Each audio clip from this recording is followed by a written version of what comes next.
So how do you discover your client's emotional hook? Well, there's 4 different ways that we can talk to them and find out what their emotional hook is. The first one is we've got to become better listeners.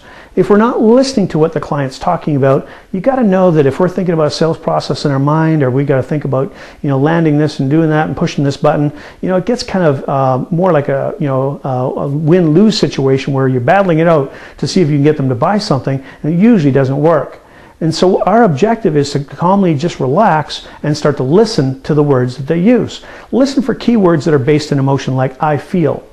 Words like stress. Words like I want that, that feeling of joy, or I want to be able to enjoy this, I won't be able to enjoy that. And so you're going to listen to keywords that are going to tell you about their emotional status or their emotional interest in the product that you're working with. Without emotional interest, they're not buying. It doesn't matter if they have got the money or it's a great opportunity. Most people are not going to spend the money on what they don't want. Now, we will make impulse purchases, every one of us. We can get those areas where we go, you know what, I had to buy it because it was so cheap and I think I can put it to use somewhere. But generally speaking, most of us have a threshold on how much we can make an impulse purchase on. And we don't usually make a lot of money on impulse purchases unless you're doing a lot of volume. Now, if you think about it, you think about general retailing, grocery stores, for instance. They've got those aisles, and they, have people lining up to pay for their groceries. What do they put at the last part of their selling cycle?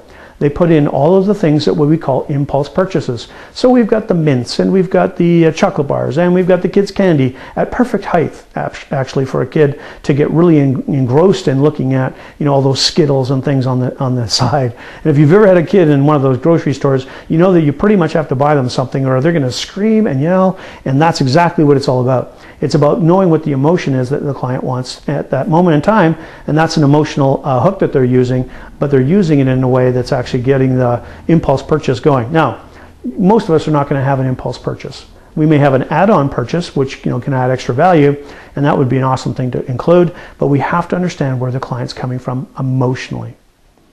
So regardless of whatever you're doing in your business, whether you're doing something, a product or a service, you've got to know your client's emotional hook. Knowing your client's typical emotional hooks, or maybe the 2 or 3 that usually show up, gives you the opportunity to get really fine-tuned about what's important to you.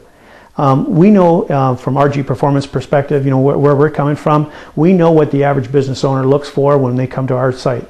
And you'll see those indicated in our site all over the place. We know that people want more control. They want more peace of mind. They want more time. They don't want to be owned by their business. We know what it feels like. I've talked to lots and lots and hundreds of people about that. I know what they want to create, and that's why we've included that for you to actually go through and understand in our web pages, so that you understand exactly what the benefits are to you. And if you get the emotional feel of that, and that's something that's important to you, and you don't have it right now, it creates the tension. That's what we're doing in our website, and that's what you need to do in your website, and that's what you need to do in your business.